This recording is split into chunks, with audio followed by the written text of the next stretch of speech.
an uncharted island. Let me list all the ways you're gonna die. Rain, heat, disease-carrying flies, and we haven't started on the things that want to eat you alive. We'll double that.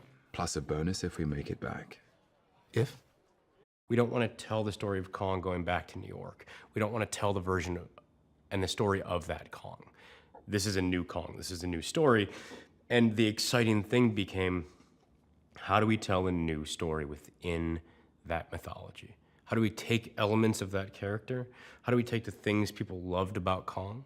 How do we take the things people loved about Skull Island and improve on them and change them and reinvent them, not for reinvention's sake, but for a reason that solidifies why this movie should exist.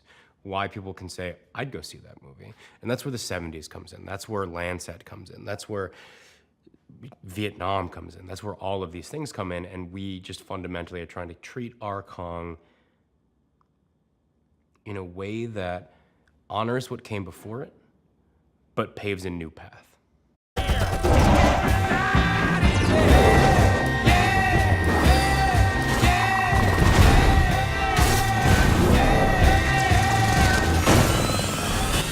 The exciting thing to me about Kong Skull Island, when you're asked to describe it, is there's a very simple answer for it, which is that it's a crazy and hopefully inventive, fun action movie that takes people out of their comfort zone and sends them on just a kind of balls to the wall adventure where things are beautiful and terrifying all at the same time.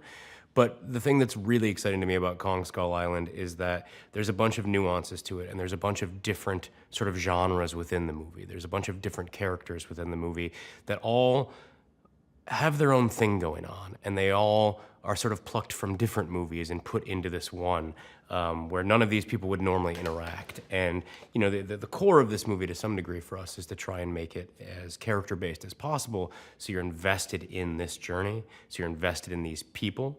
So as these insane things happen to them, left and right, and as they're confronted with all of these creatures and obstacles and whatever, you care about what's going on.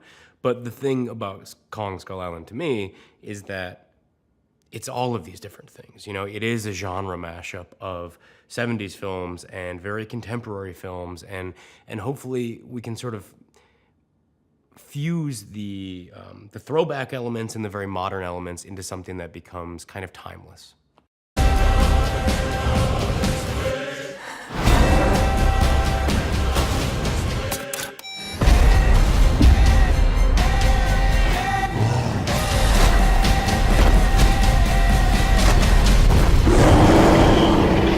People come back to Kong for a lot of reasons. People have been watching Kong for decades because it resonates with them on an intellectual level, on an emotional level, on a let me escape level.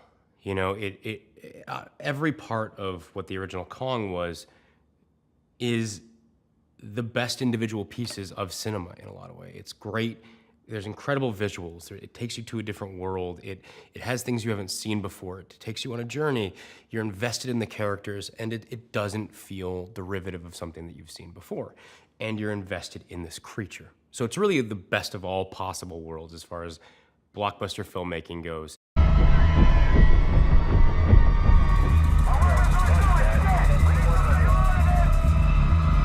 Is that a monkey?